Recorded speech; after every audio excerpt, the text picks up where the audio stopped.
Welcome to G24 news. ముందుగా headlines చూద్దాం.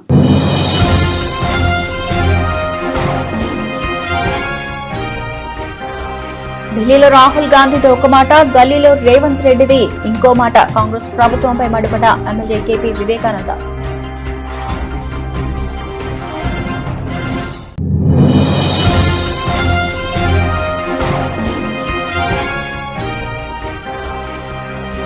మా భూములు మాకు తిరిగి ఇవ్వండి అంటూ ఫార్మాసిటీ భూ సర్వేను అడ్డుకున్న రైతులు.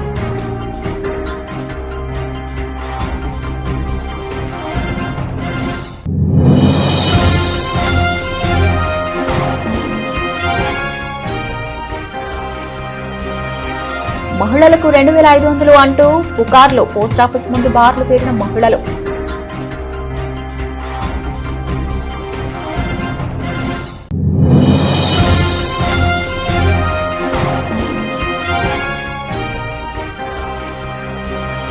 బీఆర్ఎస్ ఎమ్మెల్యేల అనర్హత పిటిషన్పై సుప్రీంకోర్టు తీర్పును స్వాగతించిన బీఆర్ఎస్ ఎమ్మెల్సీ కవిత.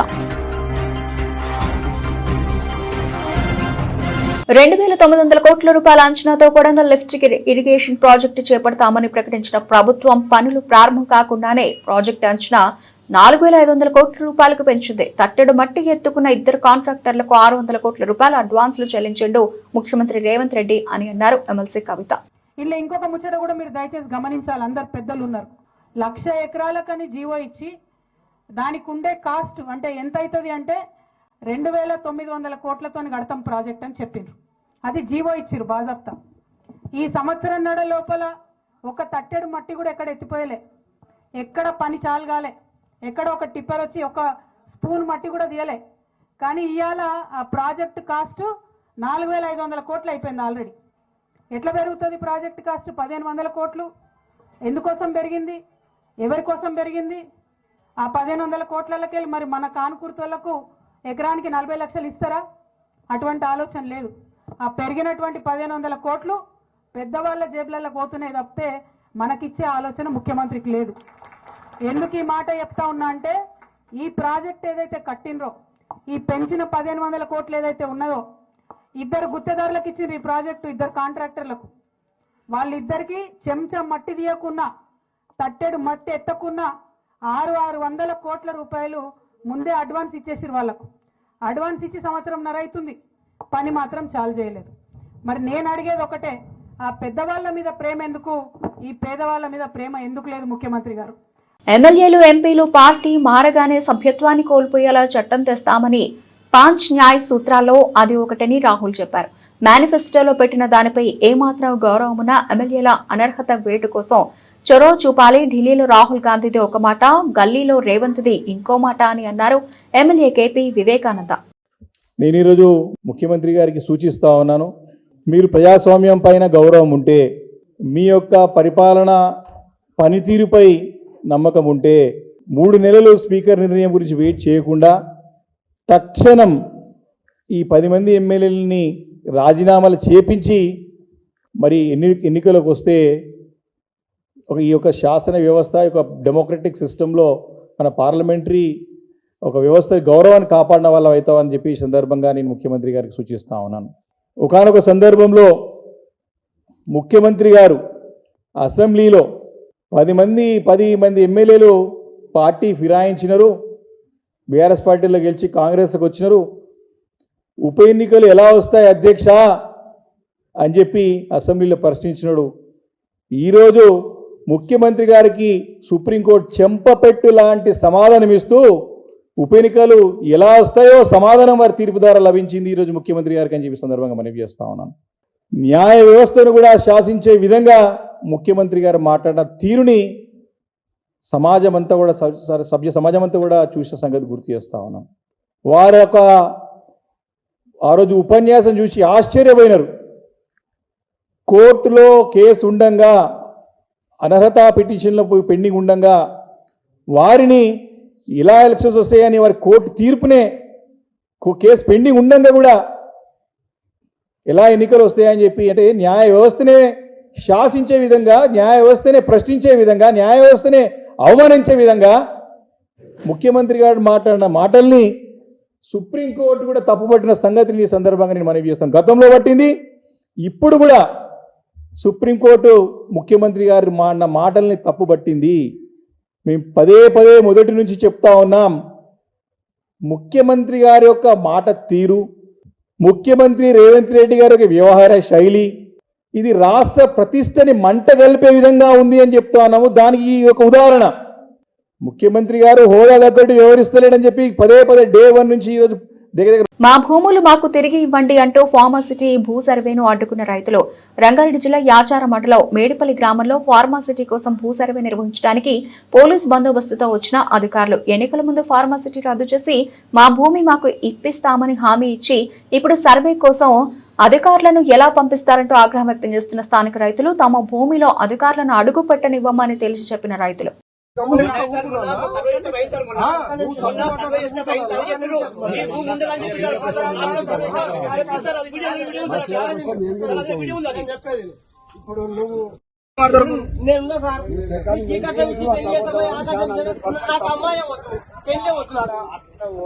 మాట్లాడితే మీరు ఏదైతే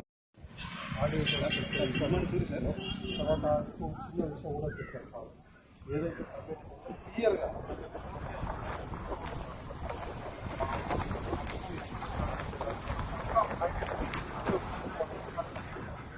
అప్పుడు ఎక్కడెక్కడో పోయేసి దర్శనం చేసి ఈసారి అక్కడ అర్థం కాబట్టి సార్ మాట్లాడడానికి సార్ మాట్లాడారు.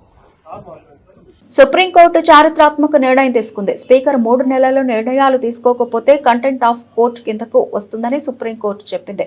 ఆపరేషన్ సక్సెస్, పేషెంట్ డెడ్ అనే పదాన్ని సుప్రీంకోర్టు వాడింది. సుప్రీంకోర్టు తీర్పును దేశ ప్రజలు ఆహ్వానించాలి. పార్టీ ఫిరాయింపుల చట్టాన్ని తీసుకొచ్చింది రాజీవ్ గాంధీ. అయినా కాంగ్రెస్ పార్టీ సిగ్గు లేకుండా వ్యవహరిస్తోంది. ఫిరాయింపుల చట్టాన్ని కాంగ్రెస్ పార్టీ అమలు చేయలేదు కాబట్టి 8 రాష్ట్రాల్లో కాంగ్రెస్ ప్రభుత్వాలు కోల్పోయింది. 3 నెలల్లో స్పీకర్ నిర్ణయం తీసుకోవాలి. ఇప్పటికే 14 నెలల సమయం అయిందన్నారు BRS party general secretary Soma Bharat Kumar. ఒకటే చారిత్రాత్మకమైన నిర్ణయం సుప్రీంకోర్టు తీసుకుంది ఏంటంటే, స్పీకర్ డిస్క్వాలిఫికేషన్ ఇష్యూస్ నిర్ణయించేటప్పుడు కాన్స్టిట్యూషనల్ ఇమ్యూనిటీ లేదు, సుస్పష్టంగా మొట్టమొదటిసారిగా డిక్లేర్ చేయడం జరిగింది supreme court. This becomes law of the land. ఇది ఈ దేశం యొక్క చట్ట రూపంలో ఇవాళ సుప్రీంకోర్టు ఇవాళ ఈ నిర్ణయాన్ని చేసింది. అంటే ఈ 3 నెలల లోపల స్పీకర్ గారు కనుక నిర్ణయం తీసుకోకపోతే అన్ని రకాల చర్యలు, ఒక ట్రైబ్యునల్ ఏదైతే సుప్రీంకోర్టు ఆదేశాన్ని పాటించకపోతే జరిగే అన్ని చర్యలు ఇంక్లూడింగ్ కంటెంప్ట్ ఆఫ్ కోర్టు కూడా వస్తుందనేది ఇంటర్ప్రిటేషన్ ద్వారా మనం అందరం అర్థం చేసుకోవాల్సిన అవసరం ఉన్నది. సుప్రీంకోర్టు ఇంకొక మాట కూడా అన్నది ఇదే సందర్భంగా, ఆపరేషన్ సక్సెస్ఫుల్, పేషెంట్ డైడ్ అనే పద్ధతిలో వ్యవహారాలు ఉండకూడదు. ఈ చట్టం అనేది రాజ్యాంగ 10వ షెడ్యూల్లో ఉన్న ఈ చట్టం ఏదైతే నిర్దేశించిందో ఆ చట్ట ప్రకారంగా నడిచే సందర్భంలో పిటిషన్స్ వేసిన తర్వాత పిటిషన్స్ ఒకవేళ కనుక నిర్ణయించకపోతే చట్టం ఒక అవకాశాన్ని ఇచ్చింది తప్పు చేసిన వాళ్ళని శిక్షించే దానికోసము. ఆ అవకాశం ఆపరేషన్ సక్సెస్ అయినట్టుగా అట్లాంటి వాళ్ళని కట్టడి చేయడానికి. కానీ స్పీకర్ వ్యవస్థ దాన్ని కనుక అమలు చేయకపోతే పేషెంట్ డైడ్ అన్నట్టుగా చాలా సుస్పష్టమైన సీరియస్ జడ్జిమెంట్ ఇది. దేశం మొత్తం ఆహ్వానించదగింది. మరి కాంగ్రెస్ పార్టీకి ఎందుకు సిగ్గులేదో కానీ తెలియదు. ఈ చట్టం తీసుకొచ్చింది రాజీవ్ గాంధీ. 400 పైచీలకు ఎంపీలున్న సందర్భం కాంగ్రెస్ పార్టీకి. ఓవర్వెల్మింగ్ మెజారిటీతోని ఈ చట్టాన్ని తీసుకొని వచ్చింది రాజీవ్ గాంధీ. రాజీవ్ గాంధీ ఆశయం ఇది. మరి వాళ్ళ ఆశయాన్ని కూడా గౌరవించరా? రాజీవ్ గాంధీని గౌరవించరా? ఈ చట్టాన్ని, వాళ్ళు చేసిన చట్టాన్ని వాళ్ళు గౌరవించరా? ఇవాళ చట్టాన్ని తర్వాత ఇంకా సిగ్గులేని పని ఏంటంటే, ఈ చట్టాన్ని అమలు చేయకపోవడం మూలంగా గత 10 సంవత్సరాలలో 8 ప్రభుత్వాలను కోల్పోయింది కాంగ్రెస్ పార్టీ. అయినా కానీ సిగ్గు రావట్లా. చట్టాన్ని మీరు గౌరవించకపోతే మిమ్మల్ని అది కూడా రక్షించదు. 8 సార్లు మిమ్మల్ని రక్షించలేదు. మీరు దాన్ని గౌరవించలేదు కాబట్టి ఇవాళ ఇంకా అదే కొనసాగిస్తూ ఉన్నారు. అసెంబ్లీలో అడగోలుగా మాట్లాడతారు ముఖ్యమంత్రి గారు. దాన్ని కూడా ఇవాళ కోర్టు ఆక్షేపించింది. కోర్టు విచారణలో ఉన్నప్పుడు దాని మీద కామెంట్ చేయకూడదనే ఇంగిత జ్ఞానం కూడా ఇక్కడ ముఖ్యమంత్రి గారికి లేదు. ఆ ఇంగిత జ్ఞానం లేకుండా ఇవాళ అసెంబ్లీలో మాట్లాడిన దాన్ని కూడా తప్పుపట్టడం జరిగింది. కాబట్టి ఈ చట్టాన్ని మీకు నిజంగా చట్టం మీద గౌరవం ఉన్నా, మీరు తెచ్చిన చట్టం మీద గౌరవం ఉన్నా, తర్వాత రాజీవ్ గాంధీ మీద గౌరవం ఉన్నా, మీరు సఫరర్స్గా మీకు ఒక సోయున్నా, సుప్రీంకోర్టు ఇచ్చిన ఏదైతే ఆదేశం ఉందో దాన్ని ఇమీడియట్గా 3 నెలలు అప్పర్ లిమిట్ ఇచ్చినది, 3 నెలలు వెయిట్ చేయమని కాదు, 3 నెలల లోపటనే దీన్ని మీరు డిసైడ్ చేయాలని మేము డిమాండ్ చేస్తున్నాం. ఇమీడియట్గా ఒక 15-20 రోజుల లోపటనే దీన్ని మీరు అమలు చేయాలా. 3 నెలలు అప్పర్ లిమిట్ ఉన్నది, కానీ ఇప్పటికే 14 నెలలు అయిపోయింది. ఈ చండాలమైన ఒక కార్యక్రమానికి మీరు ఏదైతే తెర తీసిండ్రో 14 నెలలు అయిపోయింది.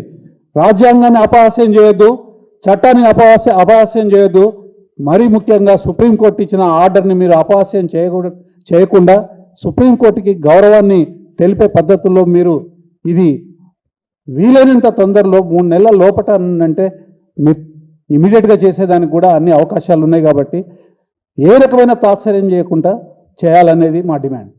వికారాబాద్ జిల్లా పరిగిలో ప్రభుత్వం 2,500 రూపాయలు ఇస్తుందని పుకార్లు రావడంతో పోస్టాఫీస్ ముందు బారులు తీరిన మహిళలు. మాకు ఎలాంటి సమాచారం రాలేదని మీకెవరు చెప్పారంటూ మహిళలను అడిగిన పోస్టాఫీస్ మేనేజర్. ఒకరి నుండి ఒకరికి సమాచారం వచ్చిందని, అందుకే వచ్చామని సమాధానం ఇచ్చిన మహిళలు.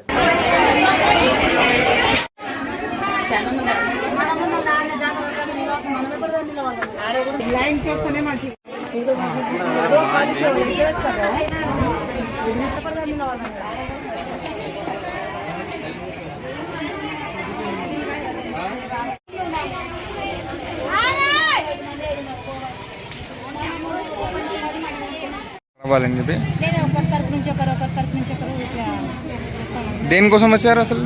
ఆధార్ కార్డు తీసుకుని వచ్చినాము. ఆధార్ కార్డు ఇస్తే అప్పుడు అప్లై చేసినాం కదా, 2,500 పడతాయని అప్లై చేసాం కదా, దాని గురించి అమౌంట్ పడతాయని దాని గురించి మెయిన్ ఇప్పుడు అప్లై చేసేది 2,500 గవర్నమెంట్ నుంచి పడతాయి అన్నారు కదా ఇంతకుముందు. అవునవును. దాని గురించి కాదా? పార్టీ ఫిరాయించిన 10 మంది బీఆర్ఎస్ ఎమ్మెల్యేల అనర్హత పిటిషన్పై సుప్రీంకోర్టు ఇచ్చిన తీర్పును స్వాగతించిన బీఆర్ఎస్ ఎమ్మెల్సీ కవిత. సుప్రీంకోర్టు చాలా మంచి తీర్పు ఇచ్చింది. ప్రజాస్వామ్యం నిలబడాలంటే ఒక పార్టీలో పోటీ చేసినటువంటి ఎమ్మెల్యేలు ఇంకొక పార్టీ మారినటువంటి సందర్భంలో వాళ్ళ మీద ఖచ్చితంగా అనర్హత వేటు పడాల్సిందే. దానికి టార్చరం చేయకుండా 3 నెలల్లోపు నిర్ణయం తీసుకోవాలని సుప్రీంకోర్టు తెలపడం స్వాగతించాల్సినటువంటి అంశం. తక్షణమే గడ్డం ప్రసాద్ గారిని ఎవరైతే మన రాష్ట్ర స్పీకర్ గారు ఉన్నారో వారిని మరి సుప్రీంకోర్టు ఇచ్చినటువంటి తీర్పును గౌరవిస్తూ బీఆర్ఎస్ పార్టీని విడిచిపెట్టిపోయినటువంటి 10 మంది ఎమ్మెల్యేలను అనర్హత వేటు వేయాలని కూడా నేను డిమాండ్ చేస్తాను. కేసీఆర్ పాలమూరు రంగారెడ్డి పనులు 95% పూర్తి చేస్తే రేవంత్ రెడ్డి మిగిలిన 5% పనులు చేస్తే కేసీఆర్ కి పేరు ఎక్కడొస్తోందో అని పక్కన పెట్టారు. ముఖ్యమంత్రి రేవంత్ రెడ్డి, మీరు నిజంగా పాలమూరు బిడ్డ అయితే ముందు పాలమూరు రంగారెడ్డి ప్రాజెక్టును పూర్తి చేయాలని అన్నారు జాగృతి అధ్యక్షురాలు బీఆర్ఎస్ ఎమ్మెల్సీ కల్వకుంట్ల కవిత. దాదాపుగా 13 లక్షల ఎకరాల కోసం పాలమూరు రంగారెడ్డి అనే పథకాన్ని మనం పెట్టుకున్నాం. ఎట్లయితే ఉత్తర తెలంగాణలో కాళేశ్వరం ఉన్నదో దక్షిణ తెలంగాణలో మన పాలమూరుకు రంగారెడ్డికి నీళ్లు రావాలంటే పాలమూరు రంగారెడ్డి పథకం రావాలని ఆలోచనతో మొదలుపెట్టినాం. కేసీఆర్ గారు మొన్న దిగిపోయే నాటికి 95% పనులు పాలమూరు రంగారెడ్డిలో అయిపోయినాయి. ఇప్పుడు ఎట్లుందంటే ఏనుగెళ్ళింది తోక చిక్కింది అన్నట్టుంది. మరి కేసీఆర్ గారు దిగంగానే పాలమూరు బిడ్డను నేను పాలమూరు పులి బిడ్డనని చెప్పుకునేటటువంటి రేవంత్ రెడ్డి గారు పదవి ఎక్కిండ్రు. ఆయన ఎక్కిన తర్వాత ఆయన ఆలోచన ఏముండాలని మేము కోరుకున్నామంటే ఆ మిగిలిన 5% పనులు చేసుకుంటే తక్షణమే పాలమూరు జిల్లా మొత్తం కూడా పచ్చబడుతుంది, దాంతోపాటు రంగారెడ్డి మంచిగా అవుతుంది, దాంతోపాటు నల్గొండలో ఒక 60,000 ఎకరాలకు నీళ్ళు వస్తాయని మనం అనుకున్నాం. కానీ ఆయన కేవలం ఒకటే పంతం పట్టుకున్నాడు. పాలమూరు రంగారెడ్డి అనేటటువంటిది పూర్తయితే ప్రజలందరికీ కేసీఆర్ గారే గుర్తొస్తాడు కాబట్టి పాలమూరు రంగారెడ్డిని పక్కకు పెట్టడం వల్ల ఏం జరిగింది? ఇవాళ పాలమూరు రంగారెడ్డిలో డిజైన్ చేసిన దాని ప్రకారం 1,00,000 ఎకరాలు 1,17,000 ఎకరాలు కొడంగల్లో సాగైతుండే, 60,000 ఎకరాలు మన నారాయణపేటలో సాగైతుండే. రేవంత్ రెడ్డి గారు రాగానే ఏం చేసిండ్రు?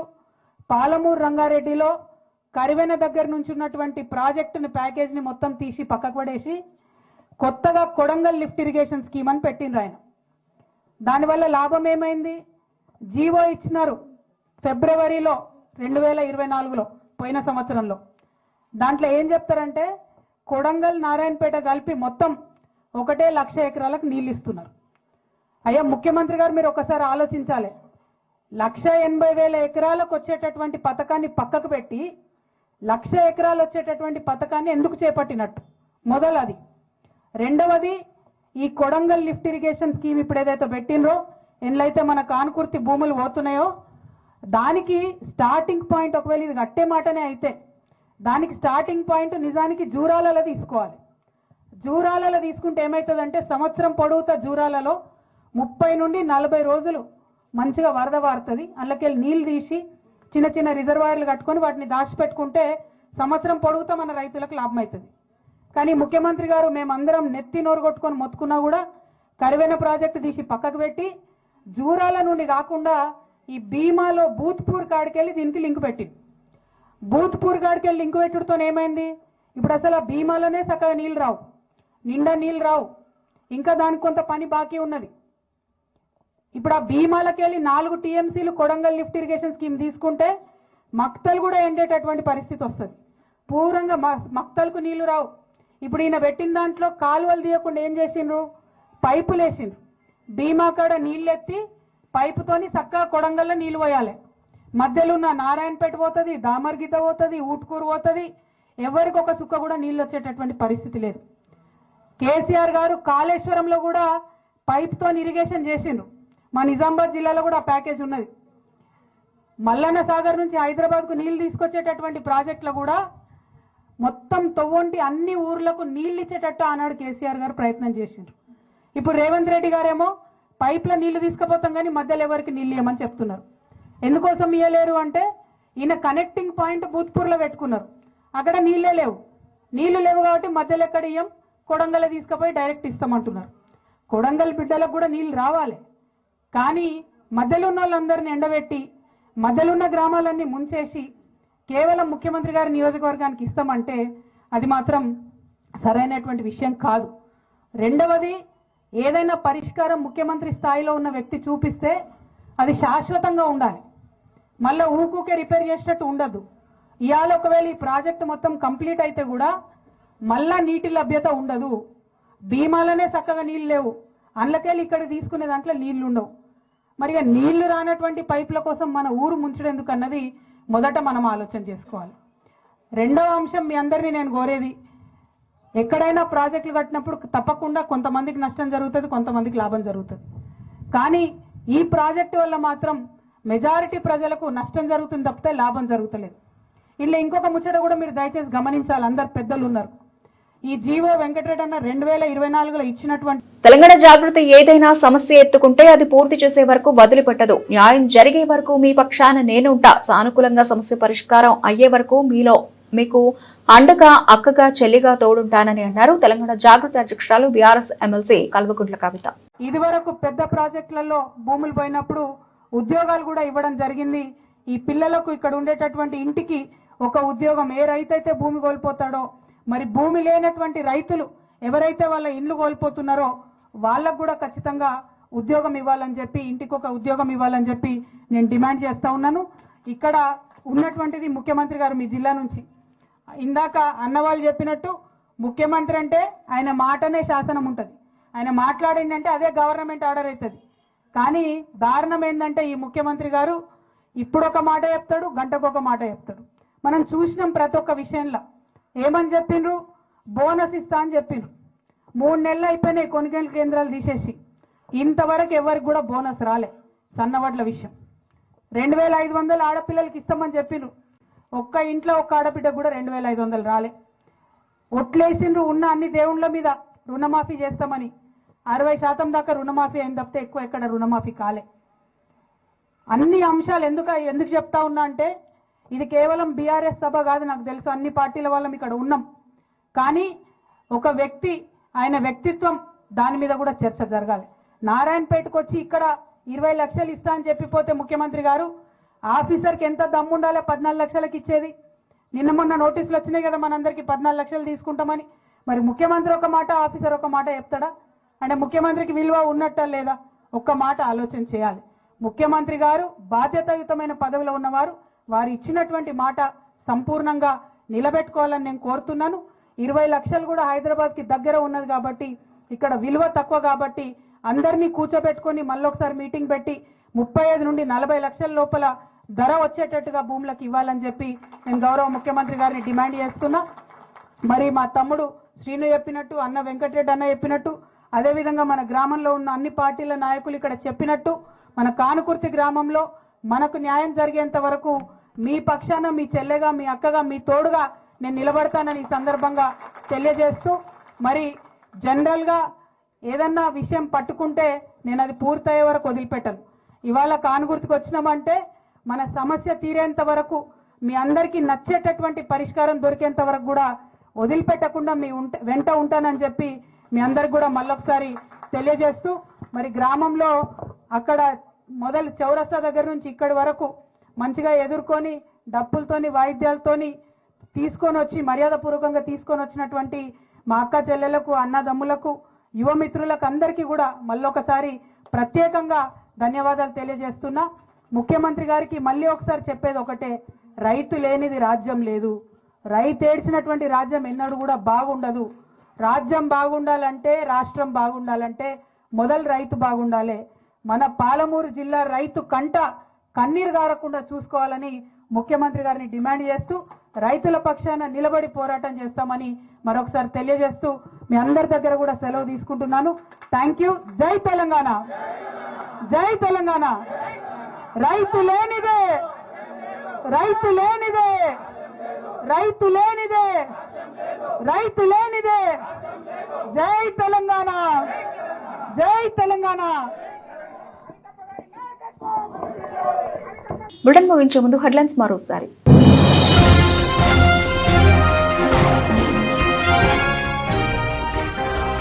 ఢిల్లీలో రాహుల్ గాంధీతో ఒక మాట, గల్లీలో రేవంత్ రెడ్డిది ఇంకో మాట. కాంగ్రెస్ ప్రభుత్వంపై మండిపడ్డ ఎమ్మెల్యే కేపీ వివేకానంద.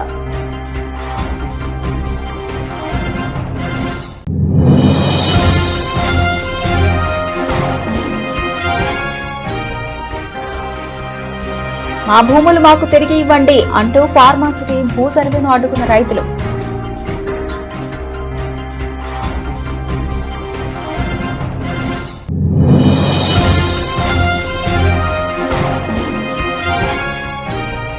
మహిళలకు 2500 అంటూ పుకార్లు. పోస్టాఫీస్ ముందు బార్లు తీరిన మహిళలు.